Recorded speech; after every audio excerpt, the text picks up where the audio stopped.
हमने credit score word बहुत सुना है, बैंक वालों से, लोन वालों से और आजकल तो फिन इन्फ्लुएंसर से भी।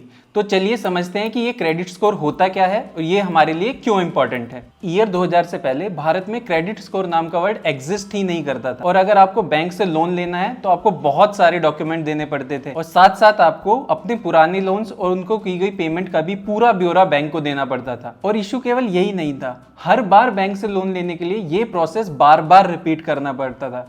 ऐसा कोई भी ट्रस्टेड सोर्स नहीं था जिससे बैंक सारा का सारा डेटा ले ले और यह डिसाइड कर पाए कि आपको लोन मिलना चाहिए या नहीं मिलना चाहिए। और इसी समस्या को दूर करने के लिए सन 2000 में सिबिल की शुरुआत हुई, जिसका काम था सारे फाइनेंशियल इंस्टीट्यूशन से हर इंडिविजुअल और बिजनेस का डेटा लेना और उसके बेसिस पे एक ऐसा स्कोर बनाना जिससे किसी भी इंडिविजुअल या बिजनेस की क्रेडिट वर्दीनेस का अंदाजा लगाया जा सके। इसके साथ साथ गवर्नमेंट ने सारे बैंक्स और फाइनेंशियल इंस्टीट्यूशन के लिए भी इस डेटा को शेयर करना मैंडेटरी बनाया। अब इसी बात को एक सिंपल एग्जाम्पल से समझते हैं।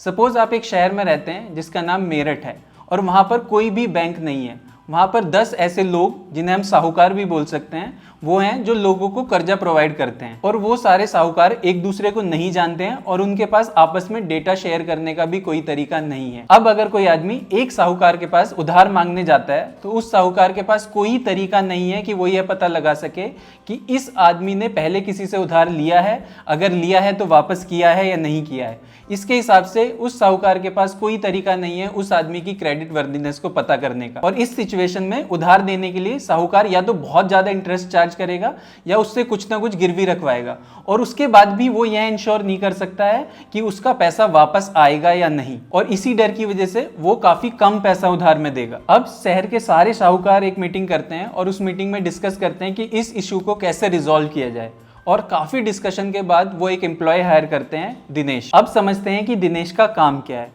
शहर में जब भी कोई साहूकार किसी भी आदमी को लोन देगा तो वो दिनेश को बताएगा कि उसने उस आदमी को लोन दिया है और दिनेश वो डेटा अपने पास रखेगा। इसके साथ साथ उस लोन के अगेंस्ट जब भी कोई पेमेंट आएगी या ईएमआई आएगी वो डेटा भी दिनेश के साथ शेयर किया जाएगा। ये सब डेटा दिनेश अपने पास मेंटेन रखेगा और इसके बाद अगर किसी साहूकार के पास कोई लोन लेने के लिए आता है तो वो उस आदमी की इंफॉर्मेशन दिनेश से मांगेगा और दिनेश उसे बताएगा कि उस आदमी ने पहले कोई लोन लिया है या नहीं और अगर लोन लिया है तो टाइम पर वापस किया है या नहीं। हमारी इस कहानी का दिनेश ही सिबिल है। आपकी ये सारी क्रेडिट इंफॉर्मेशन लेकर सिबिल ने अपनी प्रोप्राइटरी एल्गोरिथम से एक नंबर जनरेट किया, सिबिल स्कोर, और यह इंडिया का पहला क्रेडिट स्कोर था। इसके बाद 2010 में इंडिया में 3 और क्रेडिट ब्यूरो बने जिन्हें हम बाद की वीडियोज में डिस्कस करेंगे। तो आसान भाषा में समझे तो क्रेडिट स्कोर 300 से 900 के बीच का एक ऐसा नंबर होता है जो आपकी क्रेडिट हिस्ट्री के बेसिस पे जनरेट होता है और बैंक और फाइनेंशियल इंस्टीट्यूशन इस नंबर को यह जानने के लिए यूज करते हैं कि आपको लोन या क्रेडिट कार्ड मिलना चाहिए या नहीं मिलना चाहिए। 750 से 900 के बीच का क्रेडिट स्कोर बहुत अच्छा माना जाता है और यह इंडिकेट करता है कि आपने अपने पुराने लोन्स और क्रेडिट कार्ड को बहुत रिस्पॉन्सिबली यूज किया है और इसके बेसिस पे आपको अपना मनचाहा कार्ड या लोन कम इंटरेस्ट पर मिल जाएगा। अगर आपका क्रेडिट स्कोर 600 से 750 के बीच है तो आपको लोन मिलना काफी मुश्किल है और अगर आपको लोन मिला भी तो काफी हाई इंटरेस्ट रेट पर मिलेगा। 600 से नीचे का क्रेडिट स्कोर काफी खराब समझा जाता है और इस क्रेडिट स्कोर पर आपको लोन मिलना ऑलमोस्ट इम्पॉसिबल है।